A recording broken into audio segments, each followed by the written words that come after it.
Tip number 3. Add keywords to your app name by creating a tagline for your app following this format. So the format is to have your app name like you have now, and adding a dash, and then creating a tagline for your app.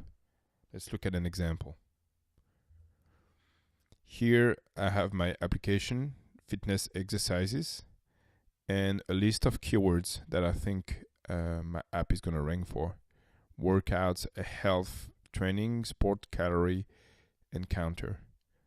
One thing that I can do from there is to take some of my keywords that I listed in the keywords field, the one that really describe my app well, and move them to the app name field by creating a tagline. Let's look at it.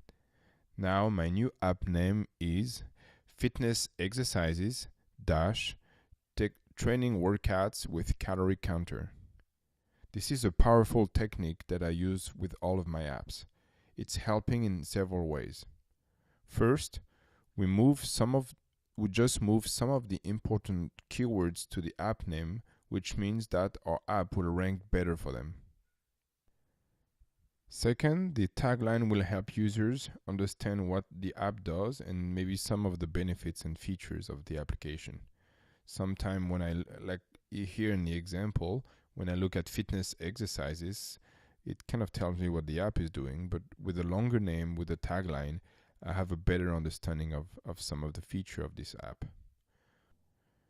Another benefit of this technique is that we are freeing space in the keywords field.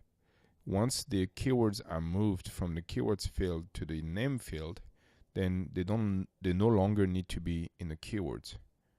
So as you can see in this example, at the beginning we had 46 characters used for the keywords field.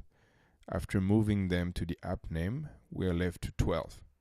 This means that we have plenty of room to add new keywords.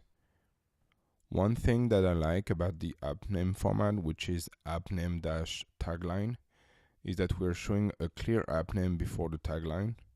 I think it's important to do this for branding, and this way it makes it easier for people to know how to call the application.